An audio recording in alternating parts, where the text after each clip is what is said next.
ఏమి చేయకూడదు అంతా నేర్చుకొని ఇప్పుడు ఇండస్ట్రీ నుంచి బయట పోతే నాలాంటి మూర్ఖుడు ఉంటాడు ఇంకొక రెండుడు అనుకొని ఇండస్ట్రీలో రాంగ్ ప్లేస్లో ఉన్నాము.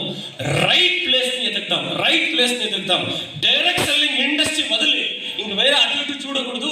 9.5 ఏడాది ఇక్కడ ఇన్వెస్ట్ చేశాము.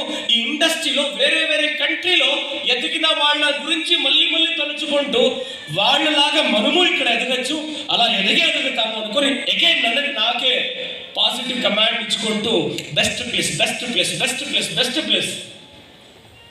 దేవుణ్ణి నమ్మండి, నమ్మితే మనిషి మోసం చేయొచ్చు, దేవుడు మోసం చెయ్యలేడు. ఈ పొద్దు నాకు వచ్చిన ఒక సింపుల్ ఎలా దేవుడు ఇలా చమత్కారం చేపించాడు అని అనిపిస్తుంది. ఫిబ్రవరి 29. ఇప్పుడు మీరు క్యాలెండర్ చూడండి, 2012 ఫిబ్రవరి 29. 4 గంటలకు 5 గంటలకు ఒకసారి వస్తాయి కదా 29th డేట్.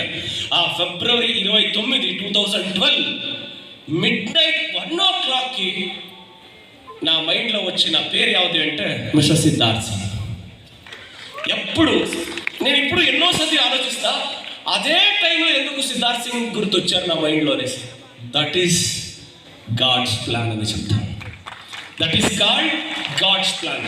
అలా అప్సెట్గా ఉండేటప్పుడు, బేజారుగా ఉండేటప్పుడు అగైన్ నన్ను నేను పాజిటివ్గా చేసుకుంటా ఇండస్ట్రీలో బెస్ట్ ప్లేస్ ఎదగాలి, డైరెక్ట్ సెల్లింగ్ ఇండస్ట్రీలోనే బెస్ట్ కంపెనీ ఎదగాలి అనేటప్పుడు టక్కన్ సిద్ధార్థ్ సింగ్ గారి గుర్తొచ్చే.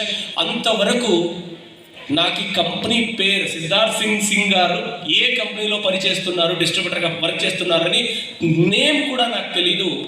అయితే అప్పుడు సిద్ధార్థ్ సింగ్ గారి దగ్గర డీటెయిల్ తీసుకున్న తర్వాత కూర్చొని ఒక కంపెనీ ప్రోడక్ట్స్